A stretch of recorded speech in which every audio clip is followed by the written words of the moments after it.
देखिए पैराबोला। अब पैराबोला क्या होता है, तो यदि इस प्रकार का कोई भी शेप हो, शेप पहले बात करें तो कटोरा वाला जो शेप होता है, एंटीना जो है अपना टीवी वाला अभी का, तो पैराबोलिक एंटीना होता है। ये पैराबोला क्या होता है, इधर देखो, यदि पैराबोला पे कोई पॉइंट मूव करता है ना, जैसे यहाँ पी है, मान लो ये पैराबोला, अभी बनाए तब थे तो ऐसा ही फोटो बना दिए थे, तो कोनिक सेक्शन ही है पैराबोला, तो इसका इस फिक्स पॉइंट से दूरी, मान लो ये पी है, एस है, और ये फिक्स लाइन है, और फिक्स लाइन से दूरी पीएम, तो यहां पर जो रेशियो होता है पीएस और पीएम का, वो 1 हो जाता है। यदि वो पीएस बाय पीएम कांस्टेंट होता था तब वो कोनिक सेक्शन होता था, वो के कुछ भी हो सकता है, 1 2 3 1/2 100, समझ रहे, नेगेटिव नहीं होगा क्योंकि दोनों डिस्टेंस का अनुपात है, डिस्टेंस तो खुद नेगेटिव नहीं है, तो कैसे दोनों का रेशियो नेगेटिव हो जाएगा। तो पैराबोला के केस में जो पी एस बाय पीएम होता है वो क्या हो जाता है, 1 हो जाता है, फिक्स हो जाता है। तो लिख लीजिए parabola is locus of A point, एक मिनट लिख लेते हैं, parabola is locus of a point, parabola is locus of a point, ठीक है, which moves in such a way that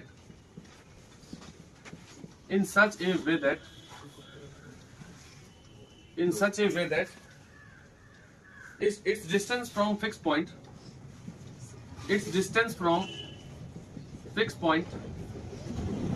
is equal to its distance from fixed line is equal to its distance from fixed line, इस distance from fix line दोनों जगह से हमेशा बराबर ही रहेगा, तब ना दोनों का अनुपात 1 होगा, रेशियो। अगर P का S से दूरी इज इक्वल टू P से M का दूरी हुआ, तब ये PS बाय PM क्या हो जाएगा, 1 हो जाएगा। और देखो ये जो रेशियो होता है PS बाय PM, इसको बोलते हैं हम एसेंट्रिसिटी, इसका नाम है। अब कोई एक्सेंट्रिसिटी भी बोल सकता है, कोई जरूरी नहीं, ठीक है। तो हमको जो पढ़ा है वो भी एसेंट्रिसिटी बोलते थे, तो हम भी एसेंट्रिसिटी बोल देते हैं, कोई दिक्कत नहीं। कहीं एक्सेंट्रिसिटी भी बोल देते हैं। तो एसेंट्रिसिटी क्या होता है, हर कोनिक सेक्शन का होता है। पैराबोला के केस में एसेंट्रिसिटी का वैल्यू ई से नोट करते हैं 1 होता है, समझिए ये बात क्या बोल रहा है। और एसेंट्रिसिटी को कैसे डिफाइन किया गया, पी से एस का दूरी अपॉन पी से एम का दूरी, वो रेशियो एसेंट्रिसिटी कहलाता है। तो जो पैराबोला का केस है उसमें एसेंट्रिसिटी 1 हो जाता है, और बाकी एलिप्स में 1 नहीं रहेगा, हाइपरबोला में भी 1 नहीं रहेगा।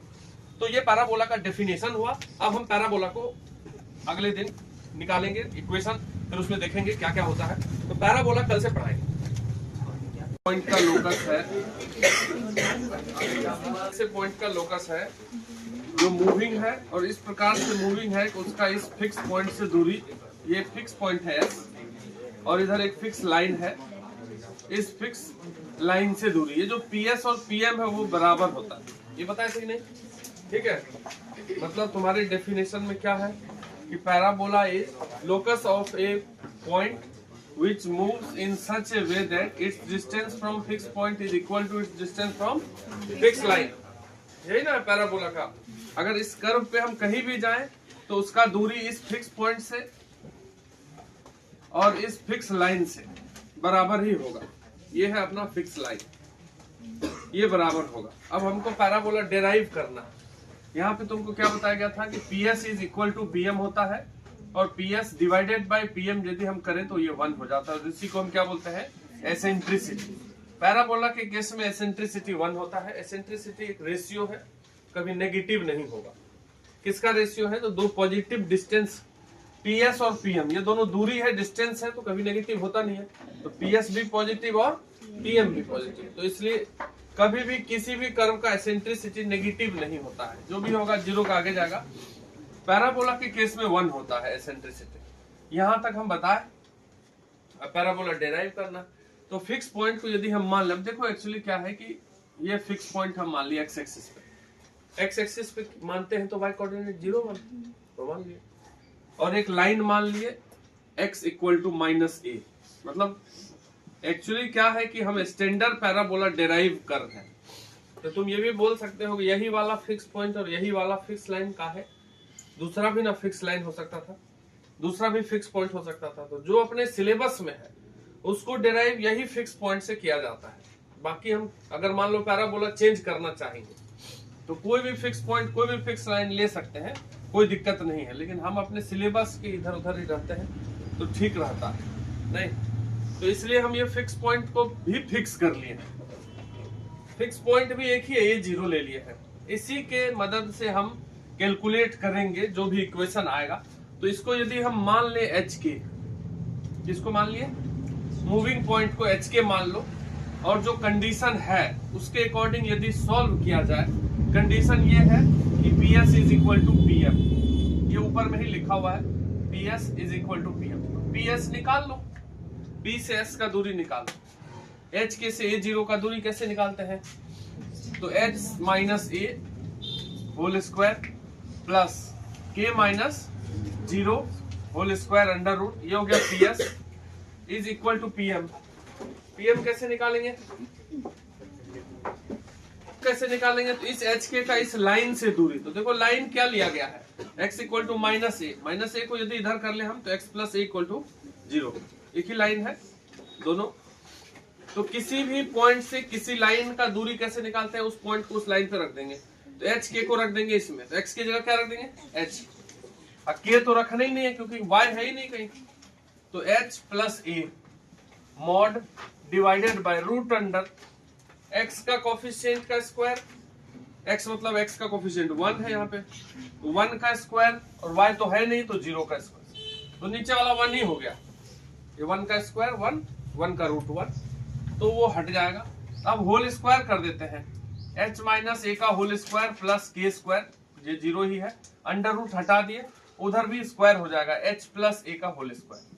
देखिए अब इसको तोड़ देते हैं, ये a माइनस बी के होल स्क्वायर पे, तो एच स्क्वायर प्लस ए स्क्वायर माइनस 2ah प्लस के स्क्वायर इक्वल टू, इसको सॉल्व करोगे तो h स्क्वायर प्लस ए स्क्वायर प्लस 2ah, यहाँ से h स्क्वायर कैंसिल हो गया कि नहीं, और कुछ a स्क्वायर भी कट गया कि नहीं, तो ये बच गए, k square is equal to, अब ये 2ah को उधर करो, उधर 2ah है तो 4ah हो गया कि नहीं, तो रिप्लेस k बाई y, हम लोकस में क्या करते थे, k को y लिख देते थे और h को x, तो y square equal to 4ax जो होता है अपना 11th क्लास का सिलेबस का जनरल पैराबोला है, हम इसी के सहारे सारा पैराबोला पढ़ लेंगे, जनरल इक्वेशन ऑफ पैराबोला, ठीक है जनरल। अब यहाँ पे कोई बच्चा वो कह सकता है कि यही वाला फिक्स पॉइंट, यही वाला फिक्स लाइन लेकर के आप बना दिए हैं, तो वही मुर्गी पहले एक अंडा बताओ, अंडा हम बोलेंगे मुर्गी, ठीक है, तो सेम वही है, पहले इक्वेशन आया कि पहले ये फिक्स पॉइंट और फिक्स लाइन आया,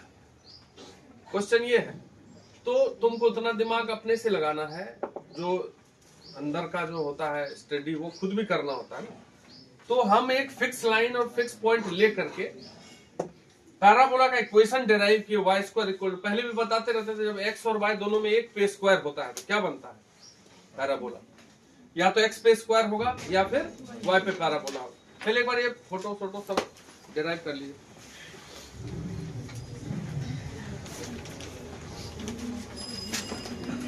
terms related to parabola, parabola से रिलेटेड कुछ टर्म है, उसको देख लेते हैं।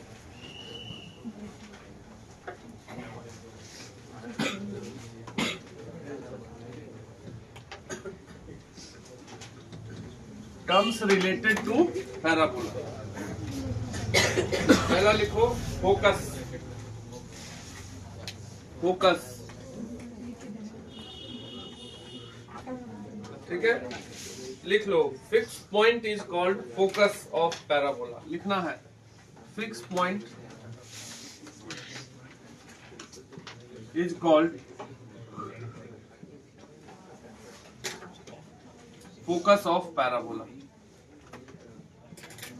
फिक्स पॉइंट को क्या बोलते हैं, फोकस। अभी तुम y square equal to 4ax के केस में क्या लिए थे, फिक्स पॉइंट किसको लिए थे, यहाँ a,0, ऐसा ही था कि नहीं था। देखिए ध्यान से, ये जो y square equal to 4ax का फोटो है, ये y square equal to 4ax, इसका ये ग्राफ हुआ, ठीक है। तो इसमें जो फिक्स पॉइंट हम लिए थे पहले, किसको लिए थे, a,0, तो y square equal to 4ax का फोकस कौन हुआ, a,0। जैसे तुमको कोई बोलेगा कि बताइए y square equal to 8x का फोकस क्या होगा, तो 8 को तुम देखो इधर, x के बगल में इसमें क्या लगा हुआ है जनरल में 4a, तो उसमें भी जो x के बगल में है वो है 4a। तो हम पहले देखेंगे 4a इक्वल टू 8 है, तो यहाँ से a निकाल लेंगे, कितना निकलेगा, तो इसलिए फोकस क्या हो जाएगा a,0 दैट इज a की जगह लिख देंगे 2, समझ गए बात को। सबसे पहला काम क्या करना होगा, a निकालना पड़ेगा। इक्वेशन देख करके x में जो लगा है वो 4a होता है, जनरल पैराबोला में होता है कि ना, x में लगा है तो उसमें x में क्या लगा है 8, इसका मतलब 4 इंटू 2 इंटू x होता होगा, तो a की जगह क्या आ गया 2, तो a,0 होता है फोकस, तो फोकस निकाल देंगे 2, एकदम सिंपल है बात, कोई टेंशन वाली बात नहीं। ये एग्जांपल लिख लीजिए, लिखिए दूसरा डायरेक्ट्रिक्स, ये लिख रहे हैं डायरेक्ट्रिक्स, इसका नाम है डायरेक्ट्रिक्स, डायरेक्ट्रिक्स है ना, fix line is called directrix. दूसरा लिखना है directrix, fix line is called directrix of parabola, fix line is called directrix of parabola. Fix line को डायरेक्ट्रिक्स बोलते हैं। एक बात ध्यान रखना, पैराबोला का जो ये टर्निंग पॉइंट होता है, ये हम क्वाड्रेटिक में ही बताए थे वर्टेक्स होता है, नहीं बताए थे, जहां पैराबोला टर्न लेता था उसको बोलते हैं वर्टेक्स। तो ये जो वर्टेक्स है उससे जितना आगे फोकस होता है उतना ही पीछे ये डायरेक्ट्रिक्स होता है, बात समझ रहे हैं। तब ना अगर कोई पार्टिकल यहां आ गया तो जितना दूरी ये होगा उतना ही दूरी ये होगा, ये बात तो हम जानते ही हैं कि पैराबोला पे हम कहीं भी चले जाएं, फिक्स पॉइंट से जितना डिस्टेंस पे होगा, जिस फिक्स लाइन से भी उतने डिस्टेंस पे होगा। तो अगर हम यहाँ आ गए थे तो ये दूरी और ये दूरी बराबर, अगर हम यहाँ आ जाएंगे इसी पैराबोला पे चलते चलते तो ये दूरी और ये, तो वर्टेक्स, ये वर्टेक्स है, इससे जितना आगे फोकस उतना ही पीछे डायरेक्ट्रिक्स, हमेशा हर पैराबोला, कोई दिक्कत नहीं है इसमें। इसलिए फोकस ए पे है तो ये माइनस ए पे बना है, देख रहे हैं वर्टिकल लाइन, ये जो x इक्वल टू माइनस ए लिखा है मतलब माइनस ए पे एक लाइन है, तो ए पे फोकस और इधर पीछे माइनस ए पे डायरेक्ट्रिक्स, सीधा याद भी रहेगा चीज। तो डायरेक्ट्रिक्स का इक्वेशन होता है, डायरेक्ट्रिक्स एक लाइन है, देखिए डायरेक्ट्रिक्स क्या है, अब डायरेक्ट्रिक्स एक नंबर नहीं है कि माइनस ए बोल देंगे। कोई पूछेगा पैराबोला का डायरेक्ट्रिक्स क्या होता है, तो बोले माइनस ए, अरे माइनस ए क्या होता है, तो नंबर है x equal to minus a. Directrix का इक्वेशन क्या होता है, इक्वेशन ऑफ डायरेक्ट्रिक्स वाई, किसी पैराबोला का directrix, equation of directrix x equal to minus a. उसमें डायरेक्ट्रिक्स क्या होगा इसमें बताओ, ये जो पैराबोला सामने लिखा है इसमें डायरेक्ट्रिक्स क्या होगा, x इक्वल टू माइनस 2, ए की जगह जो 2 है उसमें माइनस लगाएंगे, खाली माइनस 2 नहीं बोल देंगे, x इक्वल टू माइनस 2। और x इक्वल टू कांस्टेंट का मतलब क्या होता है, एक वर्टिकल लाइन, पहले बहुत बार बात किया। y इक्वल टू कांस्टेंट का क्या मतलब होता है, एक हॉरिजॉन्टल लाइन। जब हम हॉरिजॉन्टली चलेंगे तो मतलब y सेम रहता है, कहीं भी चले जाएंगे तो ऊंचाई धरती से सेम, और जब हम इस पे चलते हैं तो x सेम रहता है, क्योंकि x तो तब ना बदलेगा जब हम इस तरफ और इस तरफ होंगे। कभी भी x इक्वल टू कांस्टेंट का मतलब वर्टिकल लाइन। तो पैराबोला जिसमें y पे स्क्वायर हो, देखिए y पे स्क्वायर है कि नहीं, तो उसका डायरेक्ट्रिक्स ऐसा ही बनेगा। जब x वाला होगा x पे स्क्वायर तो उसका पलटी मार देगा। पहले ये वाला समझ लेते हैं डायरेक्ट्रिक्स।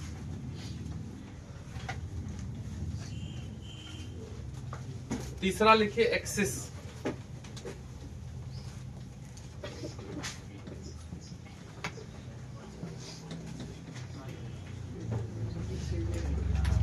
एक्सिस देखो, line passing through focus, line passing through focus, line passing through focus and perpendicular to directrix, and perpendicular to directrix, directrix is called axis। axis of parabola क्या होता है, line passing through focus and perpendicular to directrix। Focus से पास करे और directrix का perpendicular हो तो उसको क्या बोलेंगे, एक्सिस। तो देखो कहाँ है एक्सिस बताओ, फोकस से पास करने वाला लाइन ये है फोकस, इससे पास करने वाला लाइन यही तो है जो डायरेक्ट्रिक्स के परपेंडिकुलर है। तो ये जो लाइन बना, ये ब्लू वाला लाइन, ये क्या है, एक्सिस है, और तुमको क्या दिख रहा है एक्सिस, इसका एक्स एक्सिस तो एक्स एक्सिस ही हो गया कि नहीं। जो Y square equal to 4ax का फोटो बना है, ये वाला तो एक्स एक्सिस ही है ना, उसी पे फोकस है, a,0 उसी से पास कर रहा है, तो यानी कि एक्स एक्सिस यही एक्सिस है इस पैराबोला का। तो अगर Y square equal to 4ax है, देखिएगा ध्यान से, हमको ऐसे थोड़ी ना डेफिनेशन पूछेगा, डेफिनेशन कौन पूछ रहा है, खाली समझ में आना चाहिए कि क्या बात होता है। अब पूछेगा इसका एक्सिस का इक्वेशन लिखो, क्या पूछेगा इस पैराबोला का एक्सिस का, तो तुम देखो ये ब्लू वाला एक्सिस है, ब्लू वाला in the sense x axis he axis है, तो जिस पे स्क्वायर होता है, किस पे स्क्वायर है, उतना बराबर 0। एक्सिस जो है, एक्सिस क्या हो जाएगा, y is equal to 0। X axis का नाम यही तो होता है, एक्स एक्सिस का नाम क्या होता है, जहां y नहीं हो उसी को एक्स एक्सिस बोलते हैं। y बराबर 0, y बराबर कुछ नहीं, मतलब एक्स एक्सिस, समझ रहे हैं। तो पैराबोला का एक्सिस कैसे निकालेंगे, जिस पे स्क्वायर है उतना इक्वल टू 0। तुम्हारा क्वेश्चन बदल जाएगा कल, ऐसा आ जाएगा y-2 का whole square equal to 4ax। खिसका दे पैराबोला को, आगे खिसकाना वाला बात सब होगा, समझाएंगे जब ग्राफ पढ़ाएंगे तो, ठीक है। ये क्या लिखा हुआ, y-2 का स्क्वायर हो गया कि नहीं, तो इसका एक्सिस क्या हो जाएगा, जिस पे स्क्वायर है, किस पे स्क्वायर है, तो इतना बराबर 0, तो y बराबर 2। समझ गए अपने बात को, बोलो। तो इसका एक्सिस और इसका एक्सिस, तो पैराबोला का एक्सिस कैसे निकालते हैं वो देख लो, लिख लो बगल में, जिस पे स्क्वायर होता है उतना इक्वल टू 0, नहीं तो भूल जाओगे। बगल में लिख लीजिए, जिस पे स्क्वायर होता है उसको 0 के इक्वेट करना है, वैसे एक्सिस निकलेगा।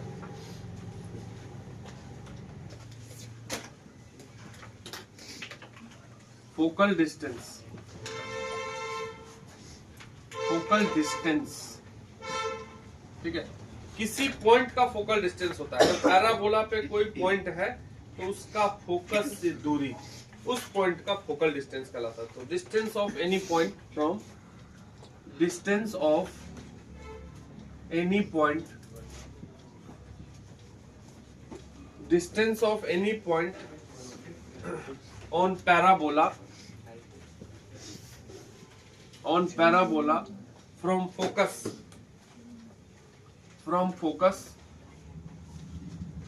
is called focal distance। focal distance का मतलब किसी पॉइंट का फोकस से दूरी, जैसे मान लो ये P है और ये S है, ये जो PS है यही क्या कहलाता है, फोकल डिस्टेंस। P का फोकल डिस्टेंस, कहीं भी पैराबोला पे कोई पॉइंट है उसको फोकस से दूरी निकाल लो, वो फोकल डिस्टेंस कहलाता है।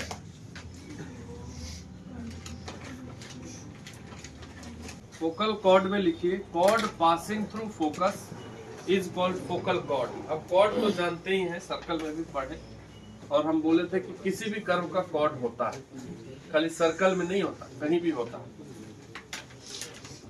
Chord passing through focus is called focal chord। ठीक, जैसे कोई भी कॉर्ड किसको बोलते हैं, तो ये कॉर्ड है पैराबोला का, जो दो जगह पे टच करे कर्व को, उसको उस, ये जो लाइन है ये कॉर्ड हुआ, ये भी कॉर्ड हुआ। लेकिन यदि फोकस ये है, मान लो S A,0, इससे पास करने वाला जो भी कॉर्ड होगा ये फोकल कॉर्ड है। ये क्या है, फोकल कॉर्ड। लेकिन ये दोनों नहीं है फोकल कॉर्ड, ये दोनों सिर्फ कॉर्ड है, क्योंकि ऐसे ही पास कहीं से फोकस से पास नहीं कर रहा। तो इस 3 लाइन में से एक ही फोकल कॉर्ड को शो कर रहा है, बाकी दोनों नहीं कर रहा। डबल ऑर्डिनेट,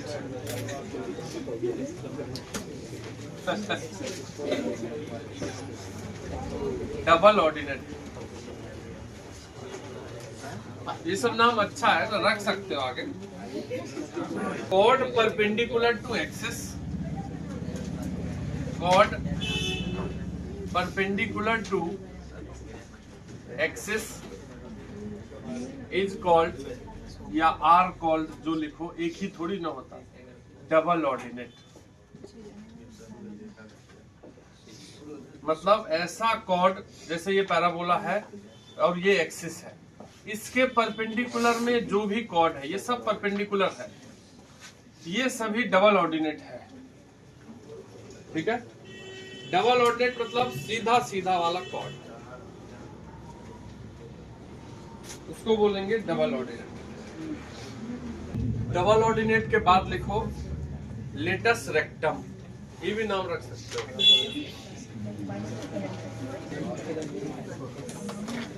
लिखो latus rectum. If double ordinate is passing through focus, if double ordinate is passing through focus,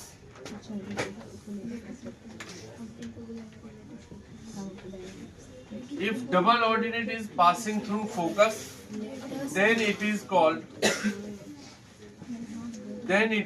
latus rectum.